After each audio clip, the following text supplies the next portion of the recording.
that some people have lost the trust in the system, and that's the reason why most of them are migrating. So how do you resolve that? Okay, even if at all I'm enlightened, I know what to do, but I have economic issues, I have bills to pay.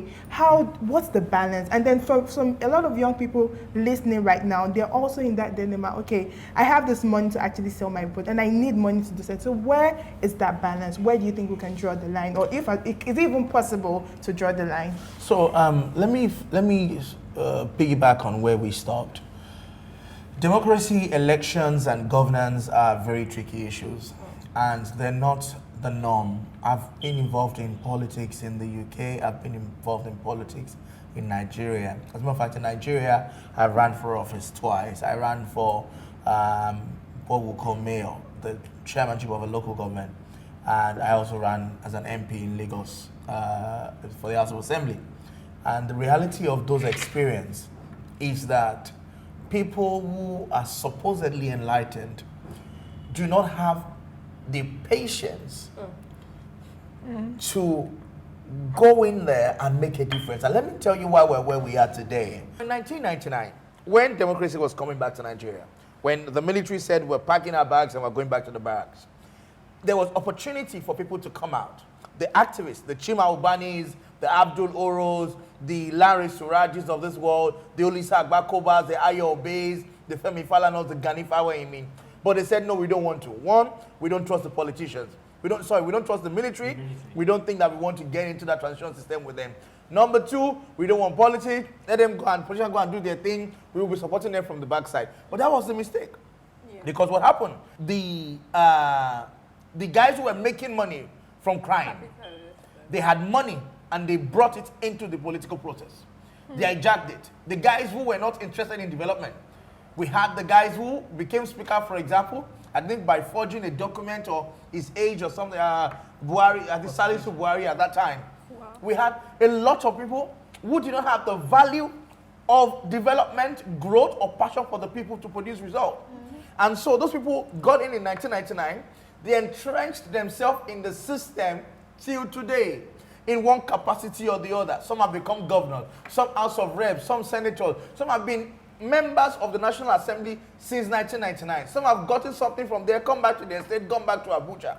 So now, the guys who actually were at the background, who were the guys living in the civil society, who are the guys that actually understand the values of democracy, are now trying to latch up at this last minute, trying to get involved, whereas when they should have established themselves, they did not. And where am I driving at?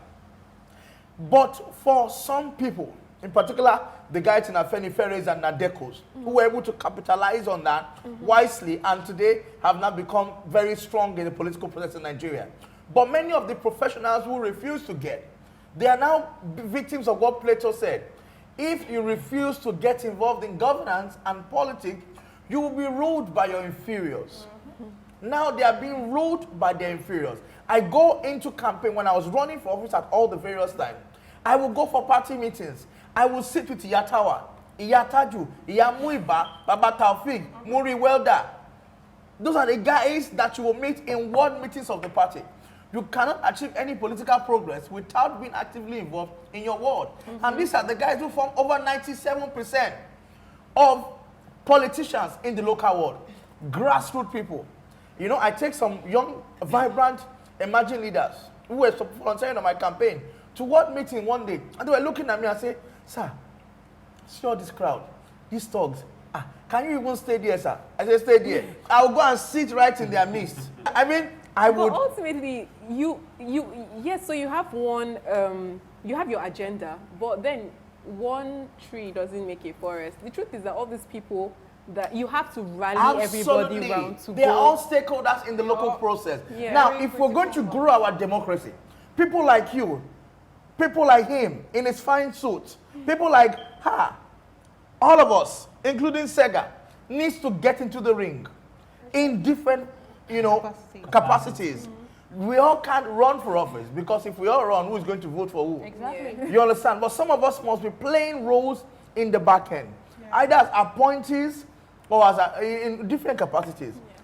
Democracy can only be preserved, not just with the bloods of patriots, like the Americans will say, but with the energy, intelligence, and the commitment of patriots who are going to come together and use their hand and say, let's build a nation where peace and justice shall reign. Okay. In one word, participation. Yes. So can I just say something to that? So I remember someone asked me to define what I understand by citizen participation, and I kind of like just linked it to a company. So when you have board members, when you have stakeholders, they will do everything and anything to ensure that that company is profitable,